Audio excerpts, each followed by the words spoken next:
fingernails were never dirty. I mean, we were slick. McGonigal, he was a terrific person. We always on Sunday had a cookout on the fantail of the ship.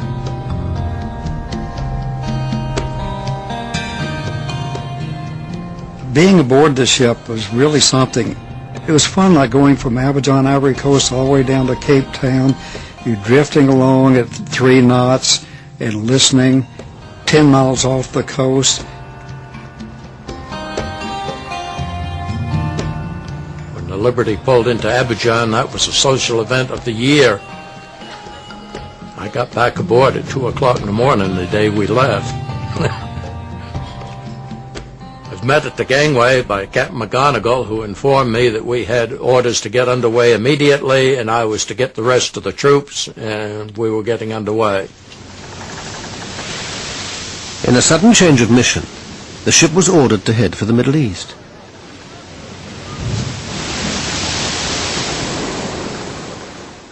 "5,000 miles away in Washington, Israel's hardline spy master, Meir Amit, was making a secret visit to his friends in the CIA and the Pentagon. Amit's key meeting was with Robert McNamara, the U.S. Secretary of Defense. Amit wanted to know whether the Americans would back Israel if it struck the first blow. But the two men have very different memories of their encounter. I told him, look, we don't want even one soldier from you. All what we want from you to stop the Russian coming into the arena, and number 2, to help us after the war. So when I finished, he asked me 2 questions. 1, how long it will take? I said 1 week. How many casualties? I told him less than the War of Independence. So I asked him, Mr. Secretary, what do you advise to me? Can I go home now or stay here until things will clear up? He said, no, you go home, your place is there now. I drew the conclusion that it was a green light. Absolutely not. Because at that point, President Johnson and I and Dean Rusk had fully agreed that we must keep the U.S. in a position where if Israel called on us for military assistance to turn back the attack by Egypt and possibly turn back an attack by Egypt with the support of the Soviet Union, we had to be in a position that we could obtain the support of the American people and the Congress for applying military force in support of Israel. And we would not have that support if Israel had attacked Egypt. So our position was, no, don't initiate the attack. And I have no basis for believing that the Israeli you spoke of received any other indication from me than that. That same night, a young NSA linguist named Alan Blue was suddenly dispatched to join the Liberty. He was called in the middle of the night, around 2 o'clock in the morning, and he left the house. He went to NSA, and at noon the next day, he was on a plane to Rota, Spain. I'd never seen him that way. He was almost teary. He clung to me like he didn't when he had taken prior trips. Alan Blue met the ship at the Spanish port of Rota. By now, the crew had been told they were heading for the Gaza Strip. We knew that from the daily news that the Arab-Israeli situation was getting more and more hostile. That so far there was no war, but it looked to anybody who read the newspapers that there would soon be a war, and so we were sent out there, obviously, to listen to what was going on. Early on the morning of Monday, the 5th of June, Israel went to war. Its planes pounded airfields in Sinai and the Suez Canal zone, destroying most of Egypt's air force. These are the original shots taken by the gun cameras during the attacks on the Arab airfields.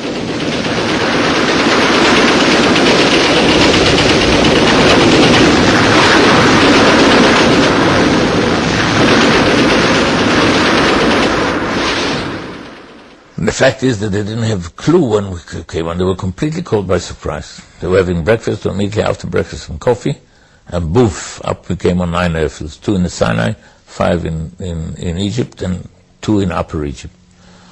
And then we had the second round, and the third round, and the fourth round. Once again, the actual aerial combat shots taken by the Israeli gun cameras.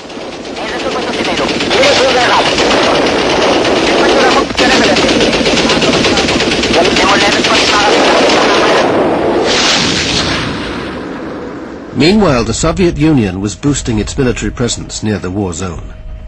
It moved 20 warships into the eastern Mediterranean. In response, the Pentagon ordered the 6th Fleet to keep all aircraft and ships at least 100 miles away from the coast. But one vessel received no such message. The USS Liberty steamed on towards the Sinai coast. We were told there was no need to worry.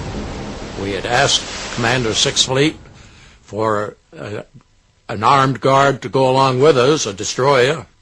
He sent the message back saying we were in international waters, flying the American ensign. There was no need for an armed escort.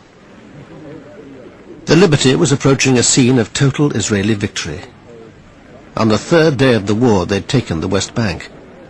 But the big prize was the capture of Jerusalem's old city. I was elated when I heard it. Jerusalem, every Jew prays, I think, every day next year in Jerusalem. That evening, the Liberty arrived at her destination, off the Sinai coast.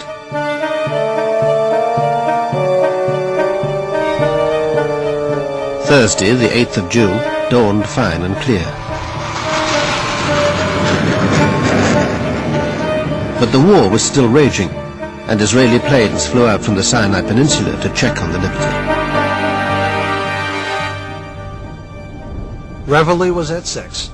You got up, you showered and everything, and you go for a chow.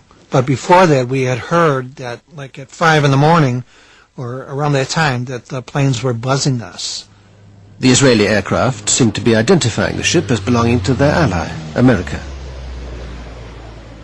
There were about 9 different occasions that airplanes came out, and probably 12 times that were circled, 12 separate orbits of the ship during the morning.